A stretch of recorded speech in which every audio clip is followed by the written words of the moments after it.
Right. నమస్తే, welcome to Prajanadi. ముఖ్యంగా గత కొన్ని రోజుల నుంచి కూడా ఒక్కొక్క చోట కూడా ఈదురుగాలతో కూడినటువంటి భారీ వర్షాలు కురుస్తున్నాయి. మరి రైతులంతా కూడా ఆరుగాలం కష్టించి శ్రమించి పండించినటువంటి ధాన్యం ఆ యొక్క వరి కొనుగోలు కేంద్రాల్లో ఉండడం వల్ల కూడా తడిసి ముద్దవుతుంది. పేరుకే మేము ధాన్యాన్ని కొంటున్నాం, మేము సన్న ధాన్యానికి బోనస్ చెల్లిస్తున్నాం అని ప్రభుత్వం గొప్పలు చెప్పుకోవడమే తప్ప గ్రౌండ్ లెవెల్లో మాత్రం శూన్యం. రైతులు చిప్పలు పట్టుకోవాల్సిన పరిస్థితి ఎదురవుతుంది ఈ కాలంలో. మరి ప్రభుత్వం ఏం చేస్తుంది? ఇన్ని రోజులు అవుతున్నా కూడా కనీసం కొనుగోలు కేంద్రాల్లో సరైన సౌకర్యాలు లేక, రైతులకు పట్టాలు లేకపోతే పరదాలు లేకపోవడం వల్ల కూడా ఈ వర్షానికి సతమతం అవుతున్నారు, అతలాకుతలం అవుతున్న పరిస్థితి.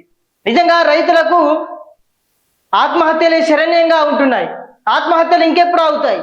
రైతులకు ఇలా ప్రభుత్వాలు అండగా ఉండకపోతే మరి ఆత్మహత్యలు కాకుండా ఉంటాయా?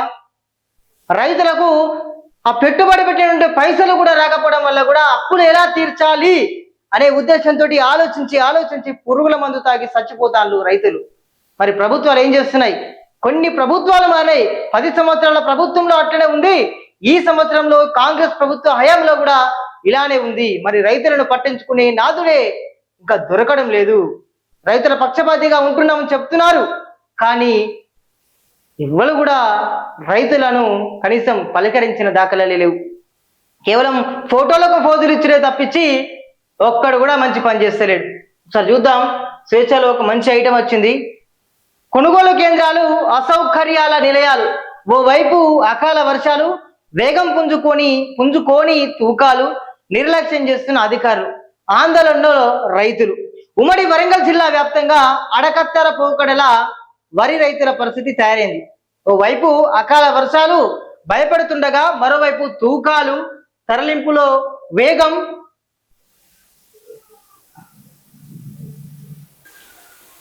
వేగం పుంజుకోవడం లేదు. తడిసిన ధాన్యం కొనేందుకు మిల్లర్లు రైతులను ఇబ్బంది పెడుతున్నారు. ధాన్యం కాపాడుకునేందుకు కొనుగోలు కేంద్రాల్లో తగిన వసతులు కూడా లేవు.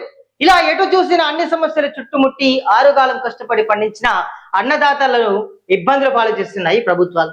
రైతులకు కలగకుండా ప్రభుత్వం ధాన్యం కొనుగోలు కేంద్రాలను ప్రారంభించిన తూకాలు మాత్రం ముందుకు సాగట్లేదు.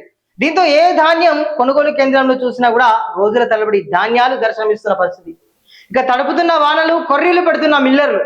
ప్రభుత్వం నిర్ణయించిన మద్దతు ధర కోసం ప్రభుత్వం ధాన్యం కొనుగోలు కేంద్రాలపై ఆధారపడితే సరైన వసతులు లేక ఇబ్బందులు పడుతున్నారు. అయితే దీన్ని అదునుగా చేసుకున్న రైస్ మిల్లర్లు తడిసిన ధాన్యం తీసుకునేందుకు రైతులను ఇబ్బంది పాలు చేస్తూ ధాన్యం కోతలో రైతులను ఇబ్బంది పాలు చేస్తూ ధాన్యం కోత విధిస్తున్నారు. ఒక్కో క్వింటాలకు తాలు పెరుగుతో 10 నుంచి 12 కిలోల వరకు కోత విధిస్తున్నారని కూడా రైతులు ఆరోపిస్తున్నారు. ఇక మారని మిల్లర్ల తీరు. ఓవైపు ప్రభుత్వం అనవసరపు కోతలు విధించి రైతులను ఇబ్బంది పెట్టద్దని ఆదేశించినా కూడా మిల్లర్లు మాత్రం మారడం లేదు. ధాన్యం కొనుగోళ్ల వివరాలు ట్యాబ్లో ఎంట్రీలు త్వరగా చేస్తేనే పేమెంట్లు వెంటనే జమ అవుతాయి. సెంటర్లో కాంటాలు పూర్తయ్యాక మిల్లుకు బయలుదేరే లోపు ధాన్యం వివరాలు ఓపీఎంఎస్ ట్యాబ్లు ఎంట్రీ పూర్తి చేయాల్సిన అధికారులు ఆదేశిస్తున్నా కూడా కొనుగోలు కేంద్రాల నిర్వాహకులపై మిల్లర్లు ఒత్తిడి తెచ్చి తరుగు, తాలు, తేవ పేరుతో వేధిస్తూ బస్తాకు 41 కిలోలకు బదులు అదనంగా విధిస్తున్నారు. పట్టించుకునేదే లేదని ఇటు మహిళా రైతు ఆరోపిస్తున్నారు, బాధిత రైతు కూడా ఆరోపిస్తున్న పరిస్థితి. నిజంగా ఏం జరుగుతుంది? నిజంగా తెలంగాణ రాష్ట్రంలో రైతుల యొక్క పరిస్థితి ఆగమ్య గోచరంగానే తెలియంది. చెప్పుకుంటే ఇజ్జత్ పోతున్నది. ప్రభుత్వాలకి ఇట్లా చూడండి, ఇంత వర్ధమయమైంది. మరి రైతులు చూడండి ఇంత బాధతో ఉన్నారు. ఆ తడిసిన వరి ధాన్యం అనేది కూడా తప్పకుండా మొలక వస్తుంది. నువ్వు ఇంత ఆరబట్టు కూడా మొలక వస్తుంది. మొలక వచ్చినాక కూడా మొలక వచ్చిన ధాన్యం అని చెప్పి దాన్ని కొనని పరిస్థితి. మొలక సలంగానే మిగిలిపోతున్న పరిస్థితి. రైతులు ఏమంటున్నారు? మొత్తానికి 41 కిలోలకు ఎక్కువ పెట్టద్దని ఎమ్మెల్యేలు వస్తారు, ఈ కాంటకాడికి పోతారు. ఏం చూడవా, ఫోటో తీయవా బిడ్డ, 41 కిలోల కొంచెం ఎక్కువ తీస్తే బరాబరి చర్యలు తీసుకుంటామని చెప్తారు అంతే. లాస్ట్కు కుచ్చుడే. ఇంకా మళ్ళా 41 కిలోలు కాదు, 42, 43 కిలోల దాకా కూడా పైన పెచ్చులు ఉంచుతాను. దాన్ని ఏమంటారు, ఎక్కువగా తీసుకుంటూ ఉన్నారు. పేరు ఏమని చెప్పింది? 41 కిలోలు కాంటా పెట్టాలి. ఏం జరుగుతుంది రాష్ట్రంలో? ప్రతి గ్రామంలో కూడా నేను ఒకవేళ ఎమ్మెల్యే దగ్గరికి పోతే సేమ్ గిదే ముచ్చట చెప్తున్నాడు. ప్రెస్ కవరేజ్కి పోతే 41 కిలోలే పెట్టాలంటాడు. లాస్ట్ పోతే పక్క పొంటలు ఏమంటాడు, ఆయన 41 అంటే మీరు గట్ల చెప్తాం, మీరు గట్ల చెప్తారు, మేము గిట్ల తింటాం అని అక్కడ సెంటర్లు అంటున్నారు. ఇంకా ముఖ్యంగా అధికారులు కూడా ఎవరైతే మన ఓడిసిఎంఎస్ లేకపోతే ఈ మన పిఎస్సిఎస్ కు సంబంధించి ఎవరైతే ఈ కల్లాలు వడ్ల కొనుగోలు కేంద్రాలు నిర్వహిస్తున్నారో సెంటర్ నిర్వాహకులారా, మీకు ఒకసారి మేము విజ్ఞప్తి చేస్తున్నాం. డిమాండ్ చేయడం లేదు, విజ్ఞప్తి చేస్తున్నాం. ఒకసారి ఆలోచించాలి. మీరు కూడా ఏదైతే ఉందో వాళ్ళకు రైతులకు సంబంధించి అనేక రకాలుగా మీరు అండగా ఉండాలి. వర్షాకాలం ఇదంటే ఈ గట్టిగా ఎండాకాలమైనా కూడా వడగళ్ల వాళ్ళను ఈదురుగాళ్లతో కూడినటువంటి వానలు ప్రతి సంవత్సరం కురుస్తాయి. నిజంగా రైతుకు ఒక కేంద్రంలో కూడా పట్టాలు లేవు, పడదాలు లేవు, ఏమి లేకుండా ఉండడం వల్ల కూడా రైతులు ఇలా ఇబ్బంది పడుతున్నారు. ఒక్కసారి కూడా ఆలోచించండి. మీకు ఒక న్యాయం, రైతులకు ఒక న్యాయమా? మీకు అన్ని సౌకర్యాలు కల్పించుకుంటున్నారు, రైతులకు ఒక పడదాలు ఇవ్వని పరిస్థితులు ఉన్నారా? మీరు ప్రభుత్వానికి అప్పీల్ చేసుకోండి. సార్ మా పిఎస్సిఎస్ లో ఓడిసిఎంఎస్ లో ఐకేపీ సెంటర్లలో కూడా ఈ పరదలకు సంబంధించుకుంటే అమౌంట్ కేటాయించండి. ఆ అమౌంట్ కేటాయించడం వల్ల కూడా మీ పరదలు తెచ్చుకుంటే మన రైతులకు ఈ అకాల వర్షాల వల్ల కూడా ధాన్యం అనేది తడిసి ముద్దవకుండా ఉంటుంది. మనకు కూడా ధాన్యం వస్తుంది.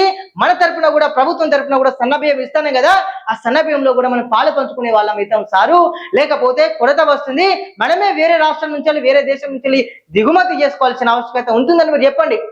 మనం దిగుమతి చేసుకున్న ఉండేది కాదు, దిగుమతి చేసుకోవాల్సిన అవసరం లేదు మనం. ఎందుకంటే మనదే, మన కరీంనగర్ కానీ మన వరంగల్ కానీ ఇదంతా కూడా వరి ధాన్యానికి కర్మాగారానికి నిదర్శనంగా ఉండదు.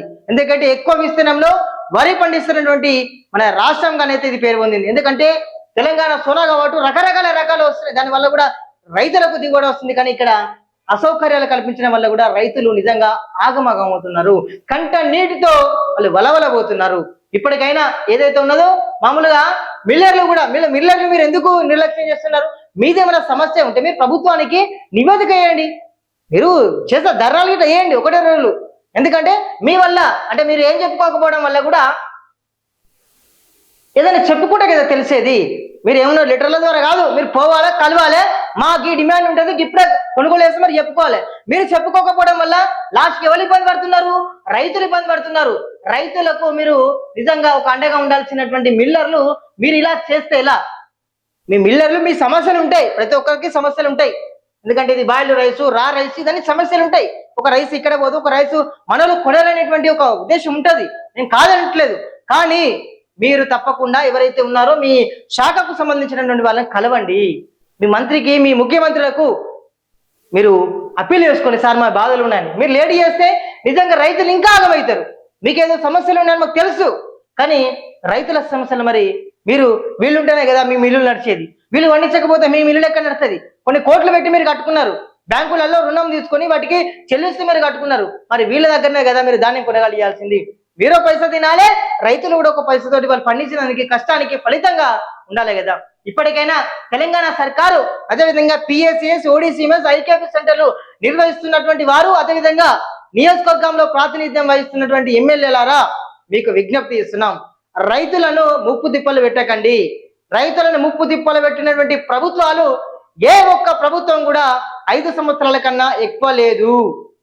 కాబట్టి మీరు నీతి నిజాయితీగా ఆ యొక్క బిడ్డలకు చూడండి, చేతులు కట్టుకొని ఏం చేస్తారు? ఇంకా తడిసినాక ఎండబెడతారా?